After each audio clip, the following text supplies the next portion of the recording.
উপস্থিত ঐতিহ্যবাহী বায়তুল মামুর জামে মসজিদ শ্যামলী আদাবর ঢাকার সম্মানিত মুসল্লিবৃন্দ, জবানিকার অন্তরালে শ্রদ্ধাস্পতি নিয়ে স্নেহাশীল মা ও ভগ্নীগণ, আলোচনার শুরুতে সে মহান আল্লাহ তাআলা দরবারে শুকরিয়া আদায় করছি যে মহান আল্লাহ সুবহানাহু ওয়া তাআলা আপনাকে আমাকে যথাসময়ের পূর্বে মসজিদে হাজির হওয়ার সুতৌফিক দান করেছেন। সে আল্লাহ তাআলা দরবারে সেজদায়ে শুকর সকলে বলছি আলহামদুলিল্লাহ। দুরূদ ও সালাম রাসূলের প্রতি, যিনি আমাদেরকে দুনিয়াবী জীবনের প্রত্যেকটি বিষয় শিক্ষা দিয়ে গিয়েছেন, যিনি আমাদের মাঝে পরিপূর্ণ একটি জীবন ব্যবস্থা রেখে গিয়েছেন, সে রাসূলের প্রতি অগণিত দুরূদ ও সালাম পেশ করি। সকলে বলি আল্লাহুম্মা সাল্লি আলাইহি আল্লাহুম্মা বারিক আলাইহি। সম্মানিত উপস্থিতি, আমি আপনাদের সম্মুখে সূরাতুল বাকারার 168 নম্বর আয়াত এবং রাসূল সাল্লাল্লাহু আলাইহি ওয়াসাল্লামের জবানে হতে মুসলিম মিশকাতের 4160 নম্বর হাদিসটি বর্ণনা করে শুনিয়েছি। তেলাওয়াতকৃত আয়াত ও বর্ণিত হাদিসকে কেন্দ্র করে আমি আমার আলোচনার বিষয় নির্ধারণ করেছি খাদ্য গ্রহণের নিয়ম নীতি, আদব তথা শিষ্টাচার। অতএব আমরা প্রতিনিয়ত, প্রতিদিন, প্রতিটি সময় মুহূর্তে আমরা যে খাদ্য পানি ইত্যাদি গ্রহণ করছি, এই খাদ্য পানি গ্রহণ করার কিছু নিয়ম নীতি রয়েছেন, আদব রয়েছেন, শিষ্টাচার বলি যেটা আমরা, সেটা রয়েছেন। আমরা সকলেই এগুলো জানি। আমি যে আলোচনা করব, আমি বিশ্বাস করি আমার চাইতে জাননেওয়ালা লোক এখানে আছেন, যে বিষয়ের উপরে আমার চাইতে বেশি জানেন। কিন্তু এই জানা কথাগুলো আমার হৃদয়ে কাজ করে না, এই জানা কথাগুলো আমার হৃদয়ে দাগ কাটে না। আমি নিজেও দেখেছি আমার অনেক কথা জানা আছে, কিন্তু ওই জানা কথাটা আমার হৃদয়ে দাগ কাটছে না। কিন্তু আমি যখন ওই জানা কথাটা আর একজনের মুখ থেকে শুনছি, আর একজন আমাকে শোনাচ্ছেন, তখন মনে হচ্ছে তাই তো, আমাকে তো এটা করা লাগে, আমি তো এটা করি না, ইত্যাদি ইত্যাদি। এমনই অতএব জানা কথাগুলো যখন দাগ না কাটে, তখন অন্যের মুখ থেকে যখন সেটা শোনা হয়, তখন কিছুটা হলেও আমাদের হৃদয়ে সেটা আঘাত হানে এবং দাগ কাটে, এবং আমরা নিজেদেরকে সংশোধন করার চেষ্টা করি। এই জন্য আজকে আমাদের এই খাদ্য গ্রহণের নিয়ম নীতি নিয়ে আলোচনা। যদিও এর উপরে আমার একটা বই লেখা আছে, খাদ্য গ্রহণের মূলনীতি, যেটা আপনাদের অধিকাংশ মানুষের কাছে রয়েছে, অনেক পূর্বেই লিখেছি। এ বিষয়টা নিয়ে আলোচনা করব বলে অনেক দিন ভাবছিলাম, কিন্তু সেভাবে সময় সুযোগ হয় না, করাও হয়নি। তো যাই হোক, মূল কথা বলি যে খাদ্য গ্রহণের নিয়ম নীতি। খাদ্য গ্রহণ করার পূর্বে প্রথম যে নিয়ম নীতি, সেটা হলো আমাদেরকে হালাল খাদ্য গ্রহণ করতে হবে। হালাল খাদ্য ছাড়া অন্য কোনো খাদ্য গ্রহণ করা যাবে না। যাই হোক না কেন, পৃথিবীতে আপনি যেটাকে আল্লাহ হালাল বলে ঘোষণা করেছেন, এটা আপনি গ্রহণ করতে পারবেন। আল্লাহ তাআলা সূরা বাকারার 168 নম্বর আয়াতে এটাই বলছেন, ইয়া আইয়ুহান নাস কুলু মিম্মা ফিল আরদি হালালান তাইয়্যিবা ওয়া লা তাত্তাবিউ খুতুওয়াতিশ শাইতান ইন্নাহু লাকুম আদুউম মুবিন। হে মানব জাতি, সকলকে ডেকে বলছেন, হে মানব জাতি, তোমরা পৃথিবী হতে খাও, দুনিয়ার সমস্ত জায়গা হতে খাও যা হালাল এবং পবিত্র। তা হতে তোমরা পৃথিবীর যা কিছু হালাল তা খাও, পবিত্র যা কিছু তা খাও। ওয়ালা তাত্তাবিউ খুতুওয়াতিশ শাইতান ইন্নাহু লাকুম আদুউম মুবিন। তোমরা শয়তানের পদঙ্ক অনুসরণ করো না, নিশ্চয় শয়তান তোমাদের প্রকাশ্য শত্রু। এখানে আল্লাহ তাআলা আপনাকে আমাকে পৃথিবীর সকল বৈধ, হালাল, পবিত্র খাদ্য গ্রহণের জন্য অনুমতি দিয়েছেন। শুধু কিছু কিছু খাদ্য, অল্প কিছু খাদ্য আল্লাহ হারাম করেছেন। যেটুকু হারাম বলে ঘোষণা করেছেন, এটা বাদে পৃথিবীতে যা রয়েছে আপনি সব খান। এটা হলো আল্লাহ তাআলার আদেশ, আর রাসূল সাল্লাল্লাহু আলাইহি ওয়াসাল্লাম আমাদেরকে শিখিয়ে গিয়েছেন। পরিপূর্ণ জীবন ব্যবস্থার মধ্যে সেটা আছে যে আমাদের কি খেতে হবে, কি খেতে হবে না। আর শয়তান আপনাকে ওই অল্প কিছু যে হারাম খাদ্য রয়েছে, ওইটাকে খাওয়ানোর জন্য, ওইটাকে ভক্ষণ করানোর জন্য আপনাকে চেষ্টা করবে। কেন চেষ্টা করবে জানেন? কারণ শয়তান জানে যে আমি যদি আদম সন্তানকে এই হারাম কিছু ভক্ষণ করাতে পারি, তাহলে সে সালাত আদায় করুক, সিয়াম আদায় করুক, হজ করুক, যাকাত প্রদান করুক, তাসবিহ তাহলিল তাহাজ্জুদ করুক, ইত্যাদি ইত্যাদি ভালো কর্ম যাই করুক, এ কোনো কিছু আর কাজে আসবে না। শুধু আমার কাজটা হলো আদম সন্তানের ভিতরে আমি একটু এই যে একটু হারাম রয়েছে কিছু হারামটা ঢুকিয়ে দেব, এই ঢুকিয়ে দিলেই তার সলাৎ সিয়াম হজ জাকাত পৃথিবীর যা কিছু ভালো কিছু করছে দিন রাত 24 ঘন্টা সব বাতিল হয়ে গেল। কেননা আপনি এই হাদিস অবশ্যই আমি পূর্বে এখান থেকে প্রায় বছর 2 পূর্বে হালাল হারাম নিয়ে কথা বলার সময় এই হাদিসটি অনুবাদ করেছিলাম। আজকের আলোচনার সাপেক্ষে এই হাদিসটি আপনাদের সামনে আবারও অনুবাদ করছি। সেটা হলো এই, আবু হুরায়রা রাদিয়াল্লাহু তাআলা আনহু ক্বাল রাসূলুল্লাহ সাল্লাল্লাহু আলাইহি ওয়াসাল্লাম, আবু হুরায়রা রাদিয়াল্লাহু তাআলা আনহু হতে বর্ণিত, তিনি বলেন রাসূল সাল্লাল্লাহু আলাইহি ওয়াসাল্লাম বলেছেন, ইন্নাল্লাহা তাইয়্যিবুন লা ইয়াকবালু ইল্লা তাইয়্যিবান, নিশ্চয়ই আমাদের আল্লাহ হচ্ছেন পবিত্র, তিনি পবিত্র ছাড়া কোনো কিছুই গ্রহণ করেন না। ওয়া আন্নাল্লাহা আমারাল মুমিনিনা বিমা আমারা বিহিল মুরসালিন, তিনি নবীগণকে যে নির্দেশ দিয়েছেন, নবী রাসূলগণদেরকে যে নির্দেশ প্রদান করেছেন, সেই একই নির্দেশ প্রদান করেছেন যারা মুমিন বান্দা এবং বান্দি তাদের জন্য। নবীগণকে কি নির্দেশ দিয়েছেন? সূরা মুমিনুন 51 নম্বর আয়াত আল্লাহ বলছেন, ইয়া আইয়ুহার রাসূলু কুলু মিনাত তাইয়্যিবাতি ওয়া'মালু সলিহান ইন্নী বিমা তা'মালুনা আলিম। আল্লাহ তাআলা এখানে বলছেন, হে রাসূলগণ, তোমরা খাও পবিত্র বস্তু হতে এবং কি করো? নেক আমল করো, সৎকর্ম করো, কেননা তোমরা যা করো সে বিষয়ে আল্লাহ অবগত রয়েছেন। তাহলে নবীগণকে নির্দেশ দিয়েছেন কি? সৎ কর্ম করতে হবে আর খেতে হবে হালাল, হালাল ছাড়া কিছু খাওয়া যাবে না, হারাম খাওয়া যাবে না। তাহলে সেই একই নির্দেশ আপনাকে আমাকেও দিয়েছেন যে আপনি আমি যেন সৎকর্ম করি এবং হালাল খাদ্য গ্রহণ করি। এবার নবী সাল্লাল্লাহু আলাইহি সাল্লাম দৃষ্টান্ত দিচ্ছেন। আমি পূর্বে বলেছি না, শয়তান চায় ওই হারামটাকে ঢুকিয়ে দিতে, কারণ হারাম ঢুকিয়ে দিলেই সব শেষ।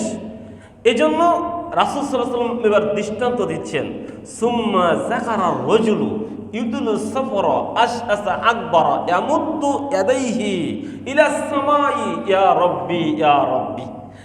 একজন ব্যক্তি সুম্মা যাকারা রাজুলু ইউদুলু সাফরা, তিনি দূর দূরান্তে সফরে রয়েছেন, মুসাফির ব্যক্তি। আশআসা আকবারা, তার গায়ে রয়েছে ধুলাবালি আর মাথার চুলগুলো এলোমেলো। মুসাফির মানুষ জানেন তো কেমন থাকে, গায়ে ধুলাবালি থাকে, চুলগুলো এলোমেলো থাকে, এটাই স্বাভাবিক। ওই ব্যক্তি সুম্মা ইয়ামুদ্দু ইলাইহি ইলা সামাই ইয়া রাব্বি ইয়া রাব্বি, ওই ব্যক্তি তার দুটি হাত আসমানের দিকে উঠিয়েছেন, উঠে বলছেন, হে আল্লাহ, হে আমার আল্লাহ। মানে ওই ব্যক্তি মুসাফির অবস্থায় বিপদে পড়েছেন, মুসাফির অবস্থায় বিপদে পড়েছেন, বিপদ থেকে বাঁচার জন্য আল্লাহর কাছে হাত তুলে তার ওই বিপদের কথাগুলো বলছেন এবং বিপদ থেকে মুক্তি চাচ্ছেন। আপনাকে এখানে আমি দুটি কথা বলে রাখি। দুটি কথার একটি কথা হলো এই, 3 ব্যক্তি যদি দোয়া করে তাহলে আসমান এবং জমিনের কোনো বাধা নেই, ওই দোয়াটাকে আটকে দিতে পারে। 3 ব্যক্তি যদি দোয়া করে, আসমান এবং জমিনের মাঝে কোনো শক্তি ক্ষমতা বাধা কিচ্ছু নেই যে এই 3 ব্যক্তির দোয়া আটকিয়ে দিবে। তার ভিতরে একজন রয়েছেন পিতামাতা। পিতামাতা যদি আপনার জন্য দোয়া করে, এই দোয়া আটকিয়ে দিবে, আসমান জমিনে এমন কোনো শক্তি ক্ষমতা নাই। আর একজন রয়েছেন কি, যার উপরে জুলুম করা হয়, মাজলুম ব্যক্তি। মাজলুম ব্যক্তি যদি দোয়া করে জুলুমকারীর বিরুদ্ধে, তাহলে আসমান জমিনের কোনো ক্ষমতা নেই, ওই দোয়াটাকে আটকিয়ে দেয়। আর একজন অন্যতম ব্যক্তি হচ্ছেন মুসাফির। মুসাফির যদি আল্লাহর কাছে দোয়া করে, আসমান জমিনের কোনো শক্তি ক্ষমতা কিচ্ছুই নেই, বাধা নেই, ওই দোয়াটাকে আল্লাহর কাছে পৌঁছাতে আটকিয়ে দেয়। অতএব মুসাফির অথবা এই 3 ব্যক্তি দোয়া করবে জমিনেতে বসে, আর কবুল হবে আসমানেতে। আমাদের কম্পিউটারের যুগ, আমরা দুনিয়াতে অনেক সময় অনেক কিছু করি আর আসমানে অনেক নাট টাইট হয়, দেখেছি আমরা। ঠিক মুসাফির দোয়া করবে এই জমিনে বসে, আর দোয়া কবুল হবে কোথায়? আসমানে। আর এই যে ব্যক্তি, ইনি কিন্তু মুসাফির। সুম্মা যাকারা রাজুলা ইউদুলু সাফরা, তিনি কিন্তু সফরে রয়েছেন। এই ব্যক্তির দোয়া আটকে দেওয়ার মতো ক্ষমতা আসমান জমিনে কারণ নেই বা কোনো শক্তির নেই। এই মুসাফির কিন্তু দোয়া করছেন। আর একটা কথা হলো এই, রাসূল সাল্লাল্লাহু আলাইহি ওয়াসাল্লাম বলেছেন, কোনো ব্যক্তি যদি আল্লাহর কাছে দুটি হাত তুলে কিছু চায়, তাহলে আল্লাহর একটা লজ্জাবোধ রয়েছেন, সম্মান রয়েছেন, ইজ্জত রয়েছেন। ওই হাতটাকে খালি হাতে ফিরিয়ে দিতে আল্লাহর লজ্জাবোধ করেন, আল্লাহ লজ্জা লাগে যে এই ব্যক্তিটা আমার কাছে দুটি হাত তুলে চাইলো, আমি তাকে খালি হাত কিভাবে ফিরিয়ে দিই। আল্লাহ ওই হাতে কিছু না কিছু দেন। তো এই ব্যক্তি দোয়া করছে কিভাবে? আসমানের দিকে দুটি হাত তুলেছে, তাহলে এই হাত খালি হাতে ফিরবে না, এটাই বাস্তবতা। এবার আমাদের নবী বলছেন ও মাতআমুহু হারামুন, তার খাদ্য হলো হারাম। ও মাশরাবুহু হারামুন, তার পানীয় হারাম। ও মালবাসাহু হারামুন, তার পোশাকটাও হারাম। ও গুজিয়া বিল হারামি, ও ব্যক্তি জীবিকা নির্বাহ করে হারামভাবে, ওই ব্যক্তি জীবিকা নির্বাহ করে হারামভাবে। ফাইন্নাহু ইস্তাজাবু লিজালিক। এবার তোমরা বলো, এই যিনি হারাম খায়, হারাম পান করে, হারাম পরিধান করে, জীবিকা নির্বাহ করে হারামভাবে, এই হারাম খাওয়া ব্যক্তির দোয়া আল্লাহ কিভাবে কবুল করতে পারেন? মুসলিম মিশকাত 2760। তাহলে বোঝা যাচ্ছে মুসাফির হয়েও আল্লাহর কাছে দুটি হাত তুলেও তার দোয়া কবুল হচ্ছে না। কেন? সে হারাম ভক্ষণ করে, সে হারাম খায়, হারাম পরিধান করে, তার উপার্জনের মাধ্যম হলো হারাম। এজন্য আমি পূর্বে বলেছি, শয়তান শুধু এটুকুই চায় আপনার আমার দেহের ভিতরে হারাম চলে আসুক, তাহলে আপনার সালাত, সিয়াম, দোয়া, জিকির, তাসবিহ, তাহলিল সব কিছু অটোমেটিক ডিলিট, আর কিছু লাগবে না। আপনাকে সালাত থেকেও দূরে রাখা লাগবে না, আপনাকে সিয়াম থেকেও দূরে রাখা লাগবে না, যাকাত থেকেও দূরে রাখা লাগবে না। প্রত্যেক বছর হজে নিয়ে যাবে শয়তান, আপনাকে নিয়ে যাক, সমস্যা কোথায়? রয়েছে তো হারাম আপনার আমার শরীরে, হস্ত কবুল হবে না। অতএব এই হারাম থেকে আমাদেরকে বেঁচে থাকতে হবে। খাদ্য গ্রহণের প্রথম নিয়ম নীতি, খাদ্য গ্রহণের প্রথম শর্ত হলো হালাল খেতে হবে, হালাল ভক্ষণ করতে হবে, হালাল পান করতে হবে। যেটা হারাম তা থেকে বিরত থাকতে হবে। আল্লাহ তৌফিক দান করুন, সকলে বলে আল্লাহুম্মা আমিন। সম্মানিত উপস্থিতি, এরপরে আসি, খাদ্য গ্রহণ করার সময় কিছু আদব এবং শিষ্টাচার রয়েছে। সেটা হলো এই, আপনি আমি যখন খাদ্য পানি গ্রহণ করব, তখন এই খাদ্য পানিটা আমাদেরকে বসে গ্রহণ করতে হবে। আনাস রাদিয়াল্লাহু তাআলা আনহু قال قال رسول الله صلى الله عليه وسلم انه نهى اي يشرب قائما। নবী সাল্লাল্লাহু আলাইহি ওয়াসাল্লাম আমাদেরকে নিষেধ করেছেন আমরা যেন দাঁড়িয়ে পান না করি। নবী সাল্লাল্লাহু আলাইহি ওয়াসাল্লাম আমাদেরকে কি করেছেন? নিষেধ করেছেন। মুসলিম মিশকাতের 4266 নম্বর হাদিস দিয়ে আমাদেরকে নিষেধ করেছেন আমরা যেন দাঁড়িয়ে পান না করি। অপর এক হাদিসে আবু হুরায়রা রাদিয়াল্লাহু তাআলা আনহু বলেন, রাসূল সাল্লাল্লাহু আলাইহি ওয়াসাল্লাম বলেছেন, লা ইয়াশরাবান্না আহাদুন মিনকুম কাইমান ফামান নাসিয়া মিনকুম ফালইস্তাকি। মুসলিম মিশকাত 4267 নম্বর হাদিস। আমাদের নবী বলছেন যে লা ইয়াশরাবান্না আহাদুন মিনকুম কাইমান, তোমাদের কেউ যেন দাঁড়িয়ে পান না করে, তোমাদের কেউ যেন দাঁড়িয়ে পান না করে। ফামান নাসিয়া মিনকুম ফালইস্তাকি, যদি কোনো কারণবশত ভুল করে কোনো কারণবশত যদি ভুল করে কোনো ব্যক্তি দাঁড়িয়ে পান করে, সেজন্য বমি করে দেয়, সেজন্য বমি করে দেয়। প্রথম কথা হলো তোমাদের কেউ যেন দাঁড়িয়ে পান না করে। যদি কারণবশত ভুল করে কেউ দাঁড়িয়ে পান করে, সেজন্য বমি করে দেয়। তাহলে দেখেন পানি পান করার গুরুত্ব রয়েছে কতটুকু। আপনি দাঁড়িয়ে পানি পান করতে পারবেন না, আপনাকে বসে দাঁড়িয়ে পানি পান করতে হবে। এখন যদি আপনাকে আমি জিজ্ঞাসা করি, কতজন মানুষ এই সুন্নাহর উপরে, এই আদেশের উপরে আমল করেন? সবাই তো আমরা দিন রাত পানি পান করছি, দিন রাত 24 ঘন্টা পানি পান করছি। কয়জন মানুষ পানি পান করার সময় এই সুন্নাহকে গুরুত্ব দিচ্ছেন, বসে বসে পানি পান করছেন? নাই, খুঁজে পাওয়া কষ্টকর হয়ে যাবে। সম্মানিত উপস্থিতি, যদিও বুখারী মিশকাতের 4268 নম্বর যে হাদিস, এখানে আনাস রাদিয়াল্লাহু ইবনে আব্বাস রাদিয়াল্লাহু তাআলা আনহু বলছেন যে আমি একদা এক বালতি জমজমের পানি নিয়ে রাসূলের কাছে উপস্থিত হলাম। রাসূল সাল্লাল্লাহু আলাইহি ওয়াসাল্লাম সেটা দাঁড়িয়ে পান করলেন। এই হাদিস দিয়ে আমরা দলিল দিয়ে থাকি যে দাঁড়িয়ে পান করা যায় এবং জমজমের পানি দাঁড়িয়ে পান করতে হয়। রাসূল সাল্লাল্লাহু আলাইহি ওয়াসাল্লাম জমজমের পানি দাঁড়িয়ে পান করেছেন, এটা দিয়ে দলিল। এটা দিয়ে জমজমের পানি দাঁড়িয়ে পান করতে হবে এটা দলিল নয়। জমজমের পানিও বসে পান করতে হবে, তবে দাঁড়িয়ে পান করলে করতে পারেন। আল্লামা সুয়ুতী রাহিমাহুল্লাহ আলাইহি তিনি বলেন যে হয়তো পরিস্থিতি এমন ছিল, মানুষজনের অনেক ভিড় থাকার কারণে, অনেক লোক থাকার কারণে বসার মতো তেমন কোনো সুযোগ সুবিধা ছিল না। এমতো অবস্থায় রাসূল সাল্লাল্লাহু আলাইহি ওয়াসাল্লাম জমজমের পানি দাঁড়িয়ে পান করেছেন, নতুবা পরবর্তী সময়ে এ হাদিস রহিত হয়ে গিয়েছে।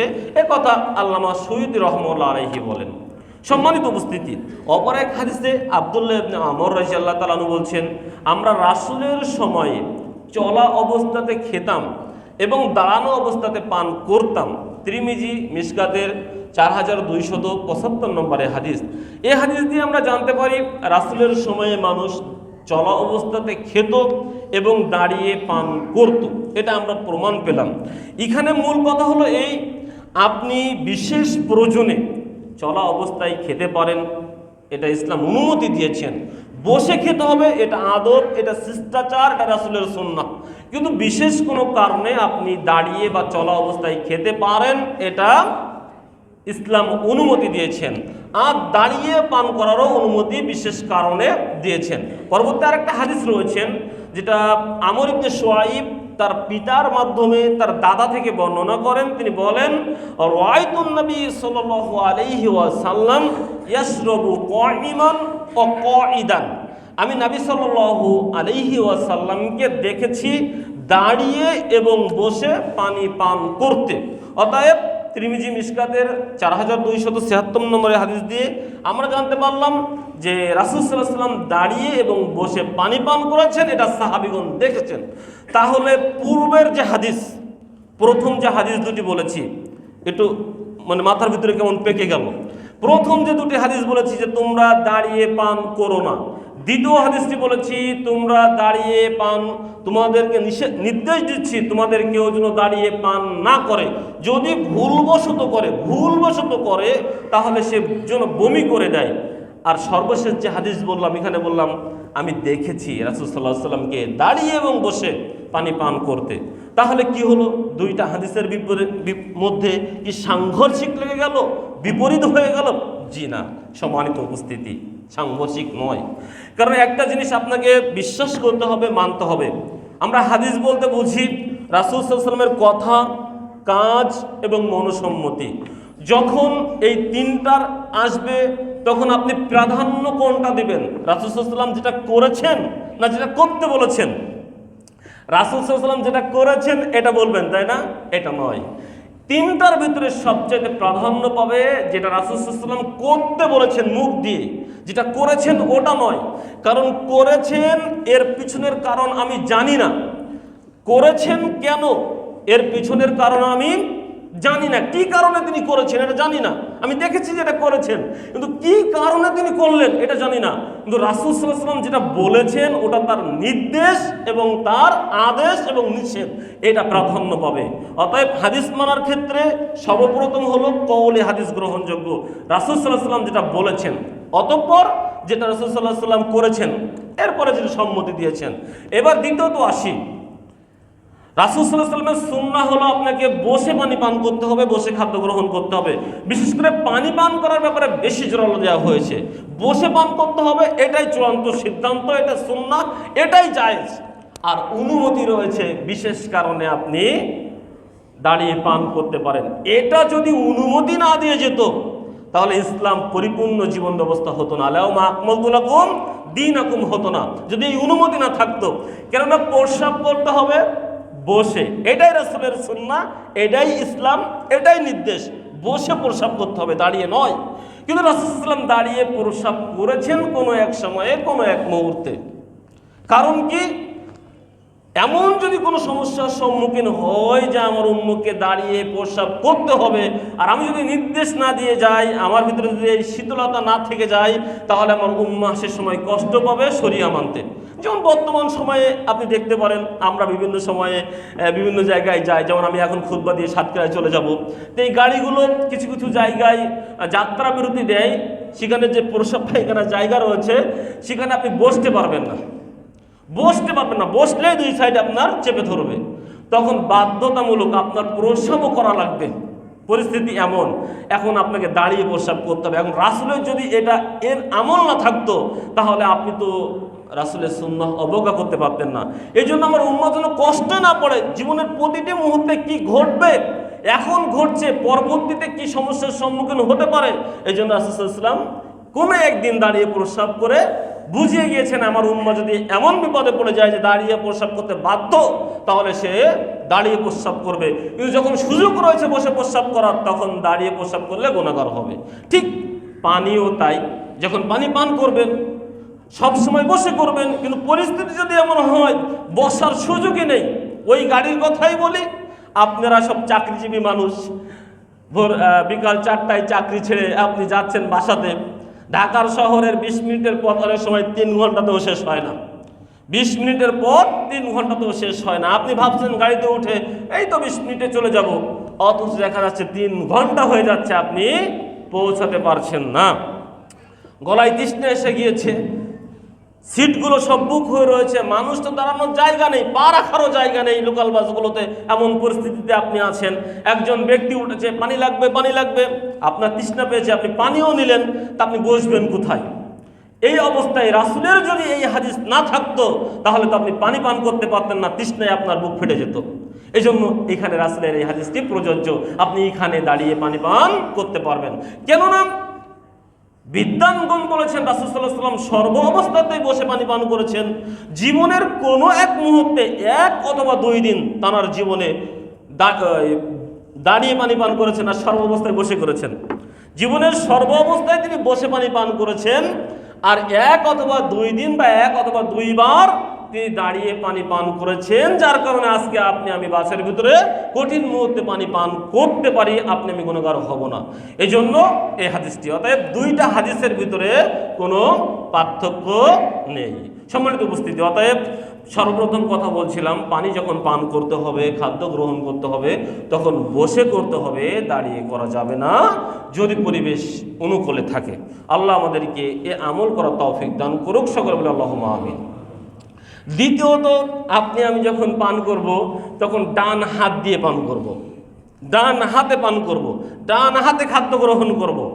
আর আব্দুল্লাহ ইবনে আমর রাদিয়াল্লাহু তাআলা আনহু قال রাসূলুল্লাহ সাল্লাল্লাহু আলাইহি ওয়াসাল্লাম ইজা আকালা আহাদুকুম কাইমান ওয়া ইজা ইয়াশরাবু, যখন সে ব্যক্তি কোনো ব্যক্তি তোমার ইজা আকালা আহাদুকুম, যখন তোমাদের কোনো ব্যক্তি খাদ্য গ্রহণ করতে চায়, তখন সেজন্য কি করে, ডান হাত দিয়ে, বিয়ামিনিহি, তখন সেজন্য তার ডান হাত দিয়ে ওই খাদ্যটা গ্রহণ করে। ওয়াইজা শারিবা ইয়াশরাবু বিয়ামিনিহি, আর যখন কোনো পানি পান করতে চায়, তখনও যেন ওই ব্যক্তিটি তার ডান হাত দিয়ে পানি পান করে। এ কথা রাসূল সাল্লাল্লাহু আলাইহি ওয়াসাল্লাম বলেছেন, মুসলিম মিশকাতের 4162 নম্বর হাদিস দিয়ে। অতএব নবী বলেছেন, যখন তোমাদের কেউ খাদ্য গ্রহণ করতে চাইলো, তখন সেজন্য ডান হাত দিয়ে খায়। পানি পান করতে চাইলো, তখন সেজন্য তার পানি পান করাটা ডান হাত দিয়ে করে। নবী সাল্লাল্লাহু আলাইহি ওয়াসাল্লাম অপর এক হাদিসে বলছেন, আন আব্দুল্লাহ ইবনে আমর রাদিয়াল্লাহু তাআলা আনহু قال রাসূলুল্লাহ সাল্লাল্লাহু আলাইহি ওয়াসাল্লাম লা ইয়াকুলান্না আহাদুকুম কাইমান ওয়া লা ইয়াশরাবান্না বিহা, তোমাদের কেউ যেন বাম হাত দিয়ে খাদ্য গ্রহণ না করে, তোমাদের কেউ যেন বাম হাত দিয়ে পানি পান না করে। কেননা ফাইন্না শাইতানা ইয়াকুলু বিশিমালিহি ওয়া ইয়াশরাবু বিহা, কেননা শয়তান খায় বাম হাত দিয়ে, শয়তান পান করে বাম হাত দিয়ে। মুসলিম মিশকাতের 4163 নম্বরে হাদিস দিয়ে আমাদেরকে রাসূল সাল্লাল্লাহু আলাইহি ওয়াসাল্লাম সুস্পষ্টভাবে বলেছেন, তোমাদের কেউ ডান হাতে ছাড়া বাম হাতে খেতে পারবে না, বাম হাত দিয়ে কেউ খেতে পারবে না, বাম হাত দিয়ে কেউ পান করতে পারবে না। কেননা শয়তান হলো সে খায় বাম হাত দিয়ে, শয়তান পান করে বাম হাত দিয়ে। এখন দেখেন তো দেখি আপনার আমার সমাজে আল্লাহ তো সকলকে ডান হাত রেখেছেন, কয়জন ডান হাত ব্যবহার করে খাচ্ছেন? আমি বিশেষ করে আপনাকে এখন বলবো, যখন বের হয়ে যাবেন চায়ের দোকানে আপনার বন্ধু বসে আছে, আপনার ভাই বসে আছে, আপনার আপনজন বসে আছে, ও দেখবেন একটা চা নিয়েছে, চা নিয়ে বাম হাতে রেখেছে, ও বাম হাত দিয়ে খাচ্ছে, অথচ ডান হাতটা তার সুন্দর রয়েছে। একটা হালাল খাদ্য, চা তার জন্য হালাল, এই হালাল খাদ্যটা সে গ্রহণ করছে কিভাবে? বাম হাত দিয়ে। আরেকটা জিনিস করছে, আর একটা সিগারেট রয়েছে হাতে, সিগারেটটা হারাম, ওটা রয়েছে ডান হাতে। সিগারেটটা হারাম, ওটা আছে ডান হাতে, আর হালাল খাদ্যটা রয়েছে বাম হাতে। বাম হাত দিয়ে খাচ্ছে, বাম হাত দিয়ে পান করছে, এটা স্বাভাবিক। অহরহ দেখবেন, আপনার পরিবারে দেখবেন, আপনার কাছে দেখবেন, তার সুন্দর ব্যবস্থা রয়েছে। একটা কিছু খেতে দিয়েছেন, ও বাম হাত দিয়ে খাচ্ছে। একটা কলা দিয়েছেন, একটা বিস্কিট দিয়েছেন, ও বাম হাত দিয়ে শুরু করেছে খাওয়া। অথচ নবী সাল্লাল্লাহু আলাইহি ওয়াসাল্লাম বলেছেন, ডান হাতে খাও, ডান হাতে পান করো, বাম হাতে খেও না, বাম হাতে পান করো না। শয়তান খায় বাম হাতে, শয়তান পান করে বাম হাতে। তা আপনি যে বাম হাতে পান করলেন, বাম হাত দিয়ে খাইলেন, আপনি কি রাসূলের অনুসরণ করলেন? না ওয়ালা তাত্তাবিউ খুতুওয়াতিশ শাইতান, আল্লাহ যে শয়তানের অনুসরণ করতে নিষেধ করেছেন, শয়তানের পদঙ্ক অনুসরণ করতে নিষেধ করেছেন, আপনি শয়তানের পদঙ্ক অনুসরণ করলেন। সম্মানিত উপস্থিতি, অতএব আপনাকে ডান হাতে খেতে হবে, ডান হাতে পান করতে হবে। পরিবারের ছোট বাচ্চা থেকে শুরু করে এই আদব এবং এই শিষ্টাচার আমাদেরকে শিক্ষা দিতে হবে। আমাদের ভিতরে যাদের এই বদভ্যাস রয়েছে, বাম হাতে খাওয়া, বাম হাতে পান করা, বাম হাত খারাপ কাজের জন্য। রাসূল সাল্লাল্লাহু আলাইহি ওয়াসাল্লাম বলেছেন, বাম হাত দিয়ে খেও না, বাম হাত দিয়ে নোংরা পরিষ্কার করতে হয়। ডান হাত দিয়ে লজ্জায় স্থান ধরো না, ডান হাত দিয়ে শুচুকার্য করো না, ওর জন্য বাম হাত। আপনার বাম হাত নোংরা পরিষ্কার করার জন্য, আর ডান হাত বৈধ সুন্দর খাদ্য গ্রহণ করার জন্য। অথচ আপনি বাম হাত যেটা শুচুকার্য গ্রহণ করার জন্য, নোংরা কাজ পরিষ্কার করার জন্য, সেটা দিয়ে আপনি খাদ্য খাচ্ছেন। বোঝাতে চেয়েছেন আপনার খাদ্যটাও নোংরা। আপনি হয়তো বোঝাতে চেয়েছেন যে আপনার খাদ্যটাও নোংরা, আর এটাই স্বাভাবিক। কারণ নোংরা না হলে আপনি বাম হাতে কেন ধরলেন? এটাই তো বাস্তবতা। সম্মানিত উপস্থিতি, আল্লাহ আমাদেরকে তৌফিক দান করুক, আমরা যেন ডান হাতে খেতে পারি, ডান হাতে পান করতে পারি। সকলে আল্লাহুম্মা আমিন। সম্মানিত উপস্থিতি, এরপরে খাদ্য পানি যখন খাবো, তখন ওটাকে দেখে খেতে হবে, দেখে খেতে হবে। আনাস ইবনে আব্বাস রাদিয়াল্লাহু তাআলা আনহু হতে বর্ণিত, তিনি বলেন, নাহা রাসূলুল্লাহ সাল্লাল্লাহু আলাইহি ওয়াসাল্লাম আনিশ শুরবি মান ফি সিকই, নবী সাল্লাল্লাহু আলাইহি ওয়াসাল্লাম নিষেধ করেছেন মশকের মুখ হতে মুখ লাগিয়ে পানি পান করতে। নবী সাল্লাল্লাহু আলাইহি ওয়াসাল্লাম নিষেধ করেছেন মশকের মুখ হতে মুখ লাগিয়ে পানি পান না করতে। মশক বলতে এমন একটি পাত্র যার গলাটি চিকন, ভিতরটি মোটা। আমরা যেটা কলস বলে বুঝতে পারবো, আমরা যে কলস দেখি না, ওর গলাটি চিকন, ভিতরটি মোটা। এটাকে কেন আপনি নিষেধ হলো এই কারণে, অনেকগুলো কারণ রয়েছে। তার একটি কারণ হলো, আপনি যখন এই মশক থেকে পানি পান করবেন, এই জাতীয় পাত্র থেকে পানি পান করবেন, তখন এই জাতীয় পাত্রের ভিতরে কোনো নোংরা বিষাক্ত কোনো কিছু পড়ে আছে কিনা আপনি দেখতে পাবেন না। আপনি দেখতে পাবেন না পানিটা খাওয়ার উপযোগী কিনা, খাদ্যটি খাওয়ার উপযোগী কিনা আপনি বুঝতে পারবেন না, এই দেখার সুযোগ নেই। আর দ্বিতীয় হলো, এই জাতীয় পানি পান করতে হলে আপনাকে এভাবে পান করতে হবে, এভাবে। এর উপরে আপনার সায়েন্সের যারা রয়েছেন, আমি সায়েন্স ভালো বুঝি না, তবে দেখবেন এভাবে পানি পান করলে ব্রেনটে চাপ হয়, লাংসে চাপ পড়ে, হাড়ে চাপ পড়ে, ফুসফুসের উপরে চাপ বৃদ্ধি করে, ইত্যাদি ইত্যাদি এগুলো হয়। এমনকি এমন অবস্থায় তার দম বন্ধ হওয়ার সম্ভাবনাও রয়েছে। এই জন্য পানি পান করতে হবে দেখে, খাদ্য পানি গ্রহণ করতে হবে দেখে, এবং গিলাসে ঢেলে, পটে নয়। এই যে আমরা অনেক সময় বড় বড় পটে পান করি, এটাও কিন্তু এভাবে পান করতে হয়, আমাদের শরীরের জন্য ক্ষতিকর। তাহলে হুজুর এই ছোট পটগুলো গিলাসের মতোই, ওগুলো এভাবে পান করা যায় না, এভাবে স্বাভাবিকভাবে গিলাসের মতো ব্যবহার করা যায়। অতএব ছোট পটে পানি পান করবেন, গিলাসে পানি পান করবেন, যেগুলো এভাবে উঁচু করে পানি পান করতে হয় এগুলো থেকে বিরত থাকবেন এবং দেখে পানি গ্রহণ করবেন। আল্লাহ আমাদেরকে তৌফিক দান করুক, সকলে বলি আল্লাহুম্মা আমিন। সম্মানিত উপস্থিতি, 4 নম্বর বলছিলাম, খাদ্য পানি গ্রহণ করার সময়ে বিসমিল্লাহ বলতে হবে। বিসমিল্লাহ বলাটা অতীব গুরুত্বপূর্ণ একটি বিষয়। আপনি আমি যখন খাদ্য পানি গ্রহণ করব তখন বিসমিল্লাহ বলাটা অতিও একটি গুরুত্বপূর্ণ বিষয়। যদিও আমরা বিসমিল্লাহ বলে কয়জন খাদ্য গ্রহণ করি আল্লাহু আলাম, আমরা জানি না। তবে নবী সাল্লাল্লাহু আলাইহি সাল্লাম বলেছেন, আন হুযাইফা রাদিয়াল্লাহু তাআলা আনহু قال قال رسول الله صلى الله عليه وسلم إن الشيطان يستحل الطعام أن لا يذكر اسم الله عليه। নবী সাল্লাল্লাহু আলাইহি ওয়াসাল্লাম বুখারী মুসলিম মিশকাতের 4160 নম্বরে হাদিস দিয়ে আমাদেরকে জানিয়েছেন, নিশ্চয়ই শয়তান ওই খাদ্য পানিকে নিজের জন্য হালাল করে নেয়। ইন্নাশ শাইতানা ইস্তাহিল্লুত তাআমা, নিশ্চয়ই শয়তান ওই খাদ্যকে নিজের জন্য বৈধ, নিজের জন্য হালাল করে নেয়। ইযকারুসমাল্লাহি আলাইহি, যে খাদ্য পানি গ্রহণ করার পূর্বে বিসমিল্লাহ বলা হয় না, আল্লাহর নাম নেওয়া হয় না, ওই খাদ্যটি শয়তান কি করে? নিজের জন্য হালাল করে নেয়, নিজের জন্য বৈধ করে নেয়। অতএব আপনি যখন খাদ্য খাচ্ছেন তখন যদি বিসমিল্লাহ বলে না খান তাহলে আপনিও খাচ্ছেন, শয়তানও খাচ্ছে। আপনার খাদ্য আপনিও খাচ্ছেন, শয়তানও খাচ্ছে। এই জন্য আপনার খাদ্যে বরকত নেই। দেখবেন আপনার খাদ্যে বরকত নেই। মানুষ বলে হুজুরদের অল্প টাকায় ইমামতি, তবে বরকত আছে। বাস্তবতা তাই, বাস্তবতা তাই। সাধারণ আমরা যারা হুজুর ইমামতি করি, মুয়াজ্জিনিগিরি করি, তাদের বেতন বা কত? 8, 10, 12 ইত্যাদি, এরকমই 15 এরকমই, তাছাড়া তো আর দেখা যায় না। তো এই টাকা নিয়েও আনুষঙ্গিক কিছু ইনকাম করে তারা দেখেন সুন্দরভাবে পিতামাতা ইত্যাদি নিয়ে চলছে। কিন্তু আমার ইনকাম, আমি সাধারণ মানুষ, আমার ইনকাম 1 লাখ টাকা, কিন্তু দেখবেন ঠিকঠাক মতো মাস শেষে গিয়ে আমি ঋণগ্রস্ত হয়ে যাচ্ছি, আমার মুদি দোকানে বাকি রয়েছে ইত্যাদি, আবার পিতামাতাকে সাথে রাখতে পারছি না, তাদেরকে গ্রামে রেখে আসছি, অথবা ইত্যাদি ইত্যাদি, তাদের খরচ দিতে পারতেছি না ইত্যাদি, তো অনেক কিছু।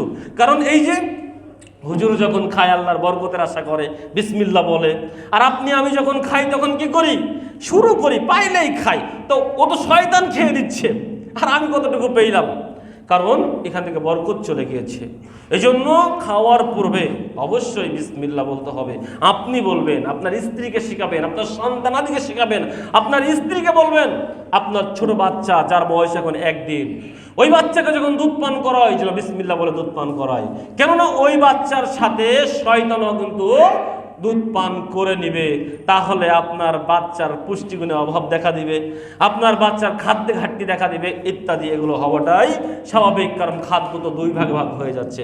শয়তানও কিছু খেয়ে নিচ্ছে, আপনার সন্তানও কিছু পাচ্ছে। এই জন্য জাবির রাদিয়াল্লাহু তাআলা আনহু বর্ণিত, তিনি বলেন, রাসূল সাল্লাল্লাহু আলাইহি ওয়াসাল্লাম বলেছেন, ইজা দাখালার রাজুলু বাইতাহু ফাযাকারাল্লাহা ইনদা দুখুলিহি ওয়া ইনদা তাআমিহি, যখন কোনো ব্যক্তি তার গৃহে প্রবেশ করে, ফাযাকারাল্লাহ, অতঃপর আল্লাহর নাম নেয়, বিসমিল্লাহ বলে, ইনদা দুখুলিহি, যখন সে গৃহে প্রবেশ করছে, ওয়া ইনদা তাআমিহি, যখন সে খাদ্য গ্রহণ করছে। অতএব একজন ব্যক্তি তার বাড়িতে প্রবেশ করছে, বাড়িতে প্রবেশকালে সে বলছে বিসমিল্লাহ, আল্লাহর নাম নিয়ে প্রবেশ করছে। এবং যখন সে বাড়িতে প্রবেশ করে সারাদিন কর্মব্যস্ততায় ছিল, সে যখন খাদ্য পেয়েছে ওই খাদ্যটা গ্রহণ করার পূর্বে বলছে বিসমিল্লাহ, আল্লাহর নাম নিয়ে খাদ্য গ্রহণ করছে। ক্বালা শাইতান, তখন শয়তান বলে তার অনুসারীদেরকে, লা মাবিতা লাকুম ওয়ালা আশা, এই বাড়িতে তোমাদের থাকার জায়গা নেই, এই বাড়িতে তোমাদের থাকার জায়গা নেই, এই বাড়িতে তোমাদের খাওয়ারও ব্যবস্থা নেই। শোনো, শয়তানের অনুসারী এই ব্যক্তি বাড়িতে প্রবেশ করার সময় বলছে বিসমিল্লাহ, খাওয়া শুরু করার পূর্বেই বলছে বিসমিল্লাহ। ও অনুসারী, তোমরা যারা রয়েছ, এই বাড়িতে তোমাদের থাকার জায়গা হারিয়েছ, এই বাড়িতে তোমাদের খানা দেনা ইত্যাদি খাদ্য পানীয়ের ব্যবস্থা হারিয়েছ, এই বাড়িতে তোমাদের থাকারও জায়গা নেই, এই বাড়িতে তোমাদের খাদ্য পানির ব্যবস্থাও নেই।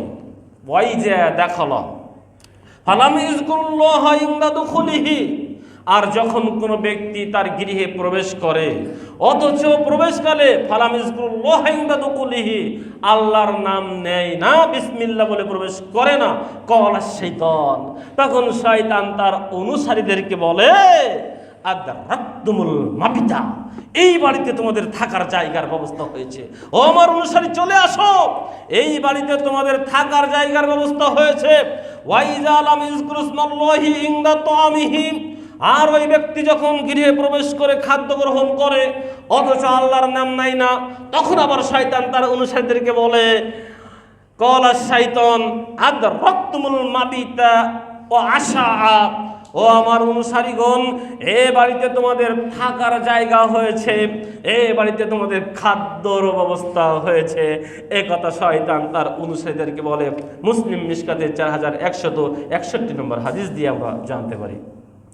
সম্মানিত উপস্থিতি, অতএব আপনার আমার খাদ্য যদি শয়তান খেয়ে নেয় তাহলে রিজিকের বরকত উঠে যাবে, শুধু দিন রাত পরিশ্রম করতে হবে, খাদ্য খেয়ে তৃপ্তি আসবে না, পরিবারে বরকত নষ্ট হয়ে যাবে। অতএব আপনাকে বলতে চাচ্ছিলাম, আপনি যখন গৃহে প্রবেশ করবেন, গৃহে প্রবেশ করার আদব হলো আপনাকে সালাম দিতে হবে, বিসমিল্লাহ বলে প্রবেশ করতে হবে। আপনি বাড়ির যে হন না কেন, পিতা হন, মাতা হন, সন্তান হন, ছেলে হন, মেয়ে হন, যখনই গৃহে প্রবেশ করবেন বলবেন বিসমিল্লাহ, আসসালামু আলাইকুম ওয়া রাহমাতুল্লাহ। অতঃপর যখন আপনি খাদ্য গ্রহণ করবেন, পানীয় গ্রহণ করবেন, তখন বিসমিল্লাহ বলে খাদ্য গ্রহণ করবেন। তাহলে আপনার বাড়িতে শয়তান থাকবে না, আপনার খাদ্য পানি শয়তান গ্রহণ করবে না, আপনার রিজিকে আপনার পরিবারে বরকত আসবে। আল্লাহ রাব্বুল আলামিন আপনাকে আমাকে পরিবারে প্রবেশের সময় এবং খাদ্য পানি গ্রহণ করার সময় আল্লাহর নাম নিয়ে প্রবেশ করা এবং খাদ্য পানি গ্রহণ করার তৌফিক দান করুন। সকলে বলে আল্লাহুম্মা আমিন। সম্মানিত উপস্থিতি, এরপরে 5 নম্বর বলতে চাচ্ছিলাম, যখন পানীয় খাবেন তখন তাড়াহুড়া করা যাবে না। একেবারে গ্লাসটি ধরলেন আর একেবারে এক নিঃশ্বাসে গ্লাস খালি করে দিলেন, এই শিষ্টাচার ইসলাম বহির্ভূত, এই শিষ্টাচার ইসলাম বহির্ভূত। নবী সাল্লাল্লাহু আলাইহি ওয়াসাল্লাম বলেন, আনাস রাদিয়াল্লাহু তাআলা আনহু হতে বর্ণিত, তিনি বলেছেন রাসূল সাল্লাল্লাহু আলাইহি ওয়াসাল্লাম বলেন ইয়াতানাফাসু ফিশ শারাবি সালাসান, নবী সাল্লাল্লাহু আলাইহি ওয়াসাল্লাম যখন পানি পান করতেন তখন 3 নিঃশ্বাস নিয়ে পানি পান করতেন। নবী সাল্লাল্লাহু আলাইহি ওয়াসাল্লাম যখন পানি পান করতেন তখন 3 নিঃশ্বাস নিয়ে পানি পান করতেন। তিরমিজি মিশকাতের এই হাদিস দিয়ে আমরা জানতে পারি, যে হাদিসটি তিরমিজি মিশকাতের 4264 নম্বর হাদিস, যে রাসূল সাল্লাল্লাহু আলাইহি ওয়াসাল্লাম পানি পান করতেন 3 নিঃশ্বাস নিয়ে পানি পান করতেন। অতএব আপনি আমি যখন পানি পান করব, এ আদব এবং এ শিষ্টাচার আপনাকে লক্ষ্য করতে হবে। আপনি আমি গ্লাসটা ধরেই একেবারে, আপনি খুব তৃষ্ণার্ত, আমি বুঝেছি আপনি অনেক তৃষ্ণার্ত, তবুও গ্লাসটি ধরেই, ছোট পটটি ধরেই আপনি ওই ধরলেন আর একেবারে ওই হাফ লিটার পানি আপনি মেরে দিলেন, 1 গ্লাস পানি একদমে দিয়ে দিলেন। এটা সায়েন্সও বলে আপনার জন্য ক্ষতিকর। আমি যারা সায়েন্স বিশ্বাস করি তারাও এটা বিশ্বাস মেনে নেব যে একেবারে একসঙ্গে মেনে নিলে ওই পানি গলাতে আটকে যেতে পারে, মস্তিষ্কে আঘাত করতে পারে, লাংস এবং হার্টের উপরে প্রভাব করতে পারে, যার কারণে মৃত্যু পর্যন্ত হতে পারে। অতএব পানি পান করার আদব হলো 3 নিঃশ্বাসে ধীরে ধীরে। এছাড়াও নবী সাল্লাল্লাহু আলাইহি ওয়াসাল্লাম আরও আমাদেরকে জানিয়েছেন, ইবনে আব্বাস রাদিয়াল্লাহু তাআলা আনহু ক্বালা রাসূলুল্লাহ সাল্লাল্লাহু আলাইহি ওয়াসাল্লাম আন ইয়াতানাফাসু বিল ইনাই আও ইনফাকা ফিহি, নবী সাল্লাল্লাহু আলাইহি ওয়াসাল্লাম আমাদেরকে বলেছেন, তোমরা যেন কেউ খাদ্য পাত্রে নিঃশ্বাস না ফেলো। অতএব খাদ্য পাত্রের ভিতরে নবী সাল্লাল্লাহু আলাইহি ওয়াসাল্লাম নিঃশ্বাস ফেলতে নিষেধ করেছেন এবং খাদ্য পাত্রের ভিতরে ফু দিতে নিষেধ করেছেন। আও ইনফাকা ফিহি, অতএব তোমরা কেউ খাদ্য পাত্রের ভিতরে নিঃশ্বাস ফেলো না, তোমরা কেউ খাদ্য পাত্রের ভিতরে ফু দিও না, এটা নবী সাল্লাল্লাহু আলাইহি ওয়াসাল্লাম নিষেধ করেছেন। আমরা তো খাদ্য ধরি মুখের কাছে আর সমানে তার ভিতরে নিঃশ্বাস যায় আর আসে। দেখবেন বাস্তবতা এটাই, আমরা খাদ্য পাত্রে ফু দিই, আমরা খাদ্য পাত্রে নিঃশ্বাস ফেলি। আর বিশেষ করে আমরা যারা চা খাই তাদের একটা স্বভাব রয়েছে, কি স্বভাব বলেন তো? একটা করে ফু একটা করে এক ঢোক পান, একটা করে ফু আর এক ঢোক পান, এটা রাসূল সাল্লাল্লাহু আলাইহি ওয়াসাল্লাম নিষেধ করেছেন। চা আপনি খাইতে পারেন, খাবেন, এটা হালাল একটা জিনিস, আপনি খাবেন, কিন্তু চায়ের পাত্রে, চায়ের পেয়ালায় আপনি ফু দিতে পারবেন না। আপনার যদি গরম হয়ে যায় আপনি অপেক্ষা করুন, অন্য কোনো মাধ্যমে ঠান্ডা করুন, কিন্তু আপনার মুখের নিঃশ্বাস আপনি ওই চায়ের পাত্রে ফেলতে পারবেন না। আমরা অনেকেই রয়েছি খাদ্য গ্রহণের সময় তাড়াহুড়া, অন্য সময় তাড়াহুড়া নাই, অন্য সময় কত গল্প, কত সময় নষ্ট করছি, কিন্তু যখন খাদ্য গ্রহণ করছি তখন কত ব্যস্ততা। গরম ভাত আপনার সামনে চলে এসেছে, গরম তরকারি আপনার সামনে চলে এসেছে, আপনার খুব ব্যস্ততা, আপনি ভাত নিচ্ছেন আর ফু দিচ্ছেন, ভাত নিচ্ছেন আর কি করছেন, ফু ফু এভাবে দিচ্ছেন আর ভাত উঁচা করছেন। যে তরি দরকার রয়েছে সেখানে আপনি ফু দিচ্ছেন, অথচ খাদ্য পাত্রে, পানীয় পাত্রে ফু দেওয়া নিষেধ, নিঃশ্বাস ত্যাগ করা নিষেধ। এটা যেন আপনাকে মনে থাকে, আপনি যেন মনে রাখেন রাসূল সাল্লাল্লাহু আলাইহি ওয়াসাল্লাম খাদ্য পাত্রে নিঃশ্বাস ফেলতে, ফু দিতে নিষেধ করেছেন। অতএব আপনার ভাত, আপনার তরকারি যদি গরম থেকে থাকে ধৈর্য ধরুন, অপেক্ষা করুন, অন্য কোনো মাধ্যমে ঠান্ডা করার চেষ্টা করুন, কিন্তু মুখের নিঃশ্বাস ফু দিয়ে খাদ্য পানীয় ঠান্ডা করবেন না। আল্লাহ রাব্বুল আলামিন এই হাদিসের উপরেও আমল করার তৌফিক দান করুন, সকলে বলি আল্লাহুম্মা আমিন। সম্মানিত উপস্থিতি, এরপরে আসি 6 নম্বর কথাটি। আমরা যখন খাদ্য পানি শেষ করব তখন আল্লাহর প্রশংসা করব, আল্লাহর প্রশংসা করব। খাদ্য পানি শেষ হয়ে গিয়েছে, আল্লাহ প্রশংসা করব। রাসূল সাল্লাল্লাহু আলাইহি ওয়াসাল্লাম বলেছেন, আল্লাহ ওই বান্দা বান্দির প্রতি অনেক খুশি হয়ে যায়, অনেক সন্তুষ্ট হয়ে যায়। আল্লাহ ওই বান্দার প্রতি সন্তুষ্ট, আল্লাহ ওই বান্দির প্রতি সন্তুষ্ট যে বান্দা এবং বান্দি এক গ্রাস অথবা এক ঢোক পানি পান করে আল্লাহর শুকরিয়া আদায় করে। যে বান্দা এবং বান্দি এক গ্রাস, এক ঢোক পানি পান করে আল্লাহর শুকরিয়া আদায় করেন, ওই বান্দার প্রতি আল্লাহ অনেক খুশি হয়ে যায়। এই জন্য তো সূরা ইব্রাহিম 7 নম্বর আয়াতে আল্লাহ বলছেন, ওয়াইস্তাযিনা রাব্বাকুম লাইন শাকারতুম লাযিদান্নাকুম ওয়া লাইন কাফারতুম ইন্না আযাবি লাশাদীদ। যখন তোমাদের রব তোমাদেরকে বললেন তোমরা শুকরিয়া আদায় করো, তোমাদের নিয়ামত আমি আল্লাহ বাড়িয়ে দেব, তোমরা যদি অকৃতজ্ঞ হও আমার আযাব এবং আমার শাস্তি বড় কঠিন থেকে কঠিনতর হবে। অতএব আমরা যেন খাদ্য পানি গ্রহণ করার পরে আল্লাহর শুকরিয়া আদায় করতে পারি। আল্লাহর শুকরিয়া আদায় করলে আল্লাহ নিয়ামত বাড়িয়ে দিবেন। কিভাবে দিবেন ওটা আল্লাহ তাআলার ইচ্ছা। আল্লাহ ওয়াদা করেছেন যে আপনি শুকরিয়া আদায় করলে আল্লাহ খুশি হয়ে যায় আপনার উপরে, আপনি শুকরিয়া আদায় করলে আল্লাহ নিয়ামত বাড়িয়ে দিবে, এটা আল্লাহর ওয়াদা। কিভাবে দিবেন এটা আল্লাহ পাকই জানেন, আপনার আমার দেখার বিষয় নয়। তবে আপনি বিশ্বাস করুন, শুকরিয়া আদায় করলে নিয়ামত বৃদ্ধি পাবে পাবে পাবেই, এটাই চূড়ান্ত। এই জন্য খাদ্য শেষে আপনি কিছু না বলতে পারুন, অন্তত এ বাক্যটুকু বলুন, আলহামদুলিল্লাহ। যদি আরো বেশি পারেন, আপনার স্মরণ শক্তিতে এখন কোলায়, তাহলে মুখস্থ করে ফেলুন, আলহামদুলিল্লাহিল্লাযী আত'আমানি হাযা আত-তু'আমা ওয়া রাযাকানিহি মিন গায়রি হাওলিন মিন্নি ওয়ালা কুওয়া। হে আল্লাহ, তোমার প্রশংসা, আমার শক্তি ক্ষমতা সামর্থ্য ছাড়াই কত সুন্দর রিজিক তুমি আমার জন্য ব্যবস্থা করে দিয়েছো, আমাকে খাওয়িয়েছো।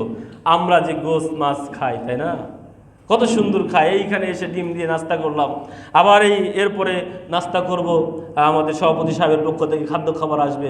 এই যে বিভিন্ন স্বাদ, এই গোশত তৈরি করার ক্ষমতা আপনার আছে, এই মাছ তৈরি করার ক্ষমতা আপনার আছে, এই ডিম তৈরি করার ক্ষমতা আপনার আছে, এই শাক সবজি ফল মিঠাই ইত্যাদি এগুলো তৈরি করার ক্ষমতা আপনার আছে।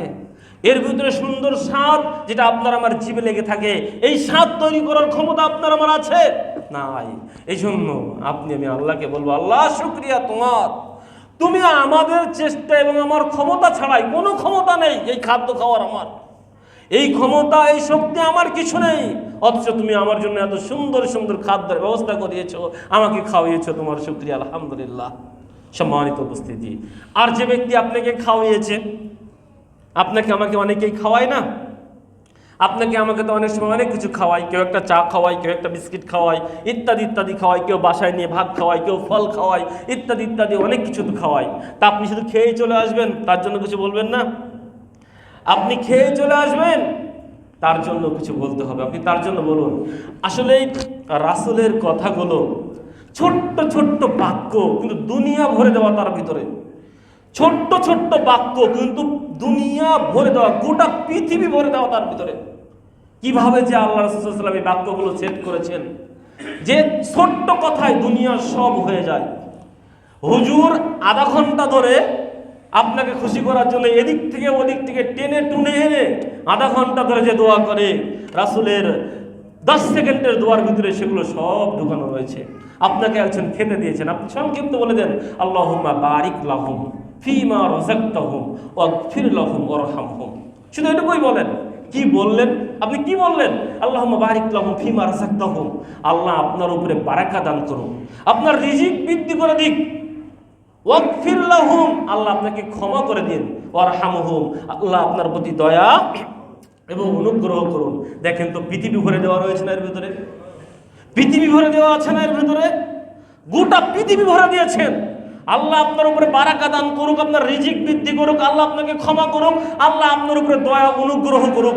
আধা ঘন্টা ধরে আমি কি দোয়া করবো? আপনি আমার কাছে কি দোয়া নেবেন? আর বলেন কি দোয়া নেবেন আপনি আমার কাছ থেকে? আর এটাই বলবেন। খেতে দিয়েছেন, তার জন্য দোয়া করে আসবেন। সম্মানিত উপস্থিতি, সময়ের দিকে খেয়াল রেখে কথা বলতে হবে।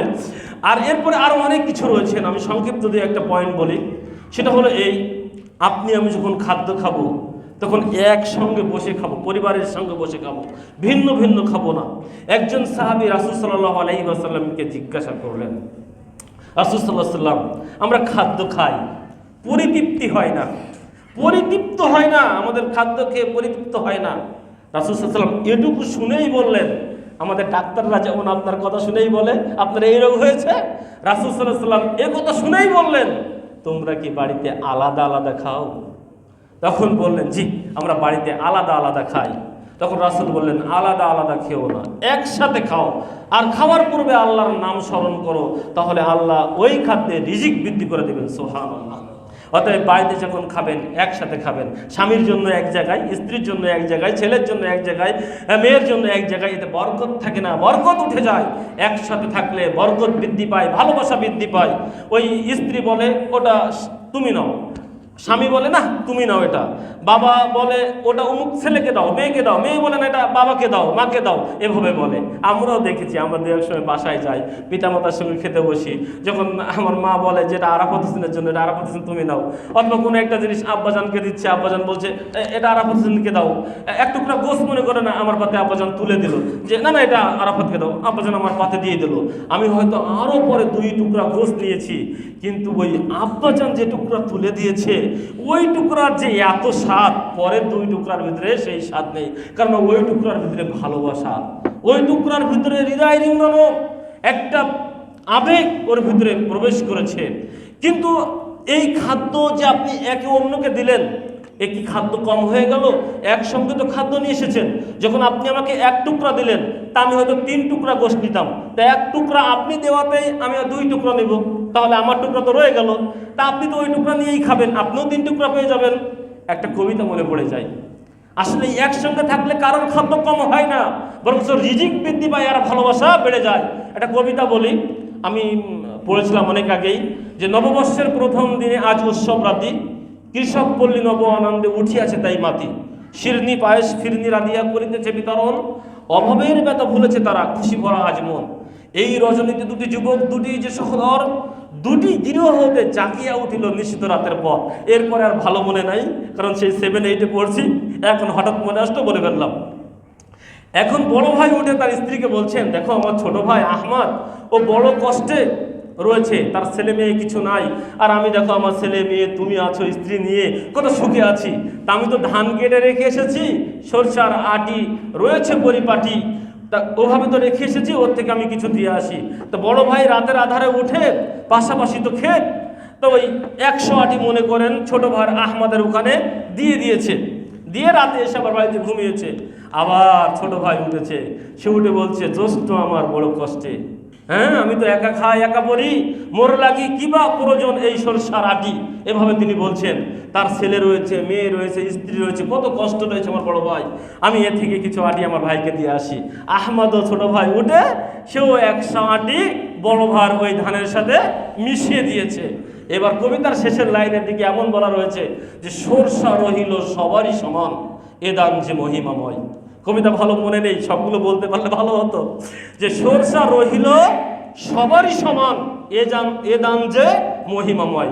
বড় ভাই 100 আটি আপনাকে দিয়েছেন, আপনিও বড় ভাইকে 100 আটি দিয়েছেন, ধান তো যার হয়ে গেল। মধ্য পড়ে এমন এক বিশাল দান হয়ে গেল, এত বড় দান হয়ে গেল যে দানের কল্পনা আপনি আশা করতে পারবেন না। যে দান যে কত বড় হয়েছে, এর পরিধি, এর ওজন আমি মাপ করতে পারবো না যে কত ওজনের দান হয়েছে। এই রাতের আধারে দুই ভাই দুইজনকে না জানিয়ে চুপে চুপে দুইজনকে দান করে আসলো।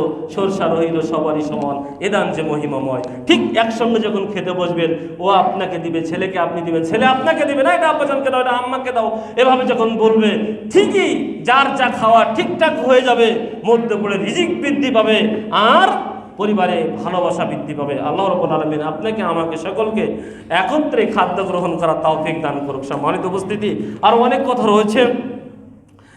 শুধু পরিবারের লোক নয়, যারা আপনার বাড়ি কাজের লোক, কাজের বুয়া বলেন, তাদেরকেও একসঙ্গে নিয়ে খেতে হবে। রাসূল বলেছেন, যখন তোমার সামনে কেউ খাদ্য নিয়ে আসে, পানীয় নিয়ে আসে, তখন তুমি তাকে 1 লুকমা অথবা 2 লুকমা তাকে দিয়ে দাও। প্রয়োজনে তাকে সাথে নিয়ে খাদ্য গ্রহণ করো, কেননা এই খাদ্যের জন্য সে পরিশ্রম করেছে, এই খাদ্যের পিছনে তার কষ্ট রয়েছে এবং সে আগুনের তাপ সহ্য করেছে। আমি কাজের বুয়াকে তো 1 লুকমা দূরের কথা, তাকে খোঁজ খবর পর্যন্ত রাখি না, সাথে নেওয়া তো আর অনেক দূরের কথা। আরে বুয়ার কথা বাদ দেন, আমি গ্রাম্য মানুষ, আমি দেখেছি যে বাড়িতে একটা কিছু রান্না হয়েছে, মেহমান এসেছে, সব কিছু ওই মেহমানকে দিয়ে খাওয়ানো শেষ। যে স্ত্রী রান্না করেছে ওর জন্য ঝোল পর্যন্ত আছে কিনা এটাও আমরা খোঁজ খবর নেই না। অনেক সময় দেখা যায়, আমার নিজে সাক্ষী বলছি, অনেক সময় দেখা যায় পরিবারের ব্যক্তিগুলো ওই পাতিলের ভিতরে ভাতগুলো দিয়ে একটু ঘুরিয়ে ওই খাচ্ছে, অথচ তার বাড়িতে গোশ রান্না হয়েছিল, মাছ রান্না হয়েছিল, অনেক আয়োজন হয়েছিল। দিন শেষে সেই আপনার স্ত্রী অথবা আপনার ছেলে মেয়ে তারা বঞ্চিত হচ্ছেন। আমার কথা হলো, আপনি আয়োজন করেছেন, আপনি দারিদ্র মানুষ, সব আপনার বন্ধু বান্ধবকে দিয়ে খেতে হবে কেন? আপনি তাদেরকে দেন, অল্প দেন, 4 খানা দেন, 3 খানা দেন, 1 খানা আপনার স্ত্রীর জন্য রাখেন, আপনার ছেলে মেয়ের জন্য রাখেন, এভাবে করেন। সম্মানিত উপস্থিতি, আল্লাহ আমাদেরকে তৌফিক দান করুক, আমরা যেন পরিবারকে নিয়ে, সবাইকে নিয়ে, কাজের লোকদেরকে সাথে নিয়ে আমরা যেন খাদ্য গ্রহণ করতে পারি। আল্লাহ তৌফিক দান করুক। সাথে সাথে আর একটা পয়েন্ট কথা বলে আমি শেষ করব, যেটা হলো এই খাদ্য পানি আপনি চেটে খাবেন। খাদ্য এবং পানীয় ওই পাত্র চেটে খাবেন। ওই যে কাঁসার প্লেট, ওই স্টিলের প্লেট, মেলামাইন প্লেট, গিলাস, টিনের গিলাস, যেগুলো কাঁচের গিলাস আপনি মনে করছেন, এই প্লেট আপনার জন্য দোয়া করে। আপনি দেখছেন স্টিলের একটা প্লেট, একটা কাঁচের গিলাস, এই গিলাস, এই প্লেট আপনার জন্য দোয়া করে। রাসূল সাল্লাল্লাহু আলাইহি ওয়াসাল্লাম বলেছেন, যখন কোনো ব্যক্তি খাদ্য এবং পানীয় তার পাত্র চেটে পরিষ্কার করে খায়, তখন আল্লাহকে ওই পাত্র বলে, আল্লাহ এই ব্যক্তি যেভাবে আমাকে শয়তান থেকে হেফাজত করেছে, তুমি অনুরূপভাবে এই ব্যক্তিকে জাহান্নাম থেকে রক্ষা করো। সুবহানাল্লাহ। কথা বুঝতে পারেননি? আপনি খাদ্য পানি রেখে দিলে তো শয়তান খাবে, তো আপনি যখন চেটে খেয়েছেন তখন শয়তান থেকে ওই খাদ্য পাত্র আপনি হেফাজত করলেন। ওই প্লেট আপনার জন্য কথা বলছে, আল্লাহকে বলছে, আল্লাহ আমাকে যেভাবে শয়তান থেকে রক্ষা করলো এই ব্যক্তি, তাকেও জাহান্নাম থেকে অনুরূপভাবে রক্ষা করো। অতএব খাদ্য পানি গিলাস পরিষ্কার করে চেটে খাবেন। যদিও আমাদের সময় যদি চেটে খাই, তাহলে আপনি আমাকে কি বলবেন? খাদক, অথবা আমাদের গ্রাম্য ভাষায় পেটুক, এভাবে আপনি আমাকে অবজ্ঞা করবেন। কিন্তু রাসূলের সুন্নাহ, রাসূলের সুন্নাহ, আপনি আমাকে খাদক বলুন, আপনি আমাকে পেটুক বলুন, আরও ইত্যাদি ইত্যাদি যে কোনো ভাষা আপনার জানা রয়েছে, আমার তো অত জানা নাই, এগুলো বললেও আমাকে খাদ্য এবং পানীয় প্লেট পরিষ্কার করে চেটে খেতে হবে। আল্লাহ আমাদেরকে তৌফিক দান করুক, সকল বলে আল্লাহুম্মা আমিন। সম্মানিত উপস্থিতি, সময়ের দিকে খেয়াল রেখে কথা বলছি। এখানে একটা এসেছেন, মহিলাদের জন্য 2য় তলায় এসির বিষয়ে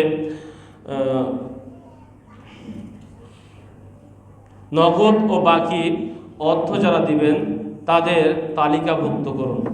অতএব সম্মানিত উপস্থিতি, আমরা যেটা জানতে পারলাম বা বুঝতে পারলাম, আমরা এখানে এসি চালিয়ে এইখানে আলোচনা শুনছি, আলহামদুলিল্লাহ। আমাদের মা বোনরা, আপনার স্ত্রী, আপনার মেয়ে অথবা অন্য কোনো বোন, তারাও এখানে এসেছেন, আলহামদুলিল্লাহ, আলোচনা শুনছেন। আর এই ব্যবস্থাটা থাকায় আজকে যে আলোচনা আমি শুনলাম, 2-1 মানুষের মনে তো একটু দাগ কাটতে পারে, আপনার আমার মা বোনের মধ্যেও তো এই আলোচনাগুলো কিছু না কিছু দাগ কাটতে পারে।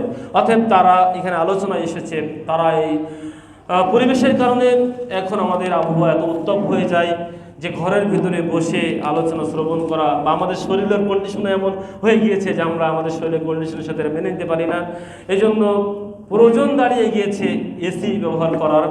এই জন্য কর্তৃপক্ষ তাদের মাঝে এসি লাগানোর সিদ্ধান্ত নিয়েছেন।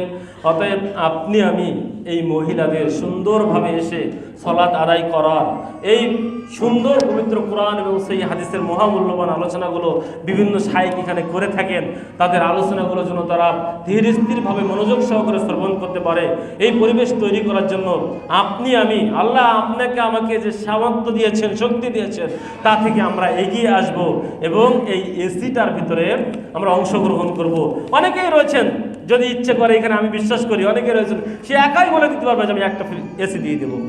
মা বোনদেরকেও বলবো, আপনাদের অনেক ক্ষমতা, পৃথিবীর যা কিছু সুন্দর চিরকল্যাণকর অর্ধেক তার করিয়াছে নারী আর অর্ধেক নর। আপনাদের অনেক ক্ষমতা, আপনাদের অনেক পাওয়ার রয়েছেন, আপনারা পরিবারে অনেক ক্ষমতা এবং পাওয়ার দেখান, অনেক কিছু আদায়ও করে থাকেন আপনার স্বামীর কাছ থেকে, পরিবারের কাছ থেকে। আজকে একটা ক্ষমতা দেখিয়ে দেবেন বাসায় গিয়ে, যে আমি আলোচনায় শুনেছি মসজিদে এসি লাগবে, আপনাকে মসজিদে একটা এসি দেওয়াই লাগবে, বলেন এসি দিবেন কিনা। এই পাওয়ার ক্ষমতাটা আজকে বাসায় গিয়ে স্বামীর সঙ্গে দেখিয়ে দিবেন এবং পরবর্তী জুম্মাতে এসে নাম লিখে দিবেন যে আমার পক্ষ থেকে একটা এসি ইনশাআল্লাহ। সম্মানিত উপস্থিতি, যাও আলোচনার মাধ্যমে বললাম, আলোচনা শ্রবণ করার জন্য, মসজিদের পরিবেশ সুন্দর করার জন্য আপনারা পূর্ব এগিয়ে এসেছেন। আপনাদের অবদানে এই মসজিদটি আস্তে আস্তে এই সুন্দর পরিবেশ তৈরি হয়েছে। আপনারাও এই এসির কার্যক্রমে সকলে এগিয়ে আসবেন। দানের ওয়াজ করলে বোঝা যেত দান কতটা জরুরি। দান আপনাকে আমাকে করতেই হবে, যে কোনো মূল্যেই করতে হবে। আমি বলেছি সকলকেই করতে হবে, ভিক্ষা করে হলেও দান করতে হবে। আর কোটিপতির জন্য তো অনেক বড় কথা। অতএব আমরা যেন সকলেই এই একটি ভালো কাজে আমরা অংশগ্রহণ করতে পারি। তোমরা পরস্পর ভালো এবং আল্লাহ ভীতি কাজে সাহায্য করো, খারাপ এবং আল্লাহ তরহি কাজে তোমরা সাহায্য করো না। এটা একটা ভালো কাজ, আল্লাহ ভীতি কাজ। এখানে মানুষরা সালাত আদায় করবে, মানুষরা পবিত্র কোরআন এবং সহিহ সুন্নাহর কথা শ্রবণ করবে, তাদের সুন্দর একটি ব্যবস্থা দেওয়ার জন্য, নিরিবিলি একটা পরিবেশ দেওয়ার জন্য, অস্থিরতা দূরীভূত করার জন্য, সুন্দরভাবে যেন তারা সালাত ইবাদত আলোচনা শুনতে পারে, এই পরিবেশ তৈরি করার জন্য এই ভালো কাজে নারী পুরুষ আমরা সকলে এগিয়ে আসি। আল্লাহ আমাদেরকে কবুল করুন। আল্লাহ তুমি আমাদের দোয়া কবুল করো। আমরা যেন যে আলোচনা শুনলাম এই আলোচনার উপরে আমল করতে পারি, ভালো কাজে অংশগ্রহণ করতে পারি, আমাদের সামর্থ্য অনুযায়ী এ দাবি এবং দোয়া তোমার দরবারে পেশ করে আজকের দিনের সংক্ষিপ্ত আলোচনা এখানে শেষ করছি। তুমি আমাদের জন্য আমাদের পথকে সহজ করে দাও। সকল বলে আল্লাহুম্মা আমিন। আকুলু হাযা আস্তাগফিরুল্লাহ ওয়া লাকুম। আসসালামু আলাইকুম ওয়া রাহমাতুল্লাহ।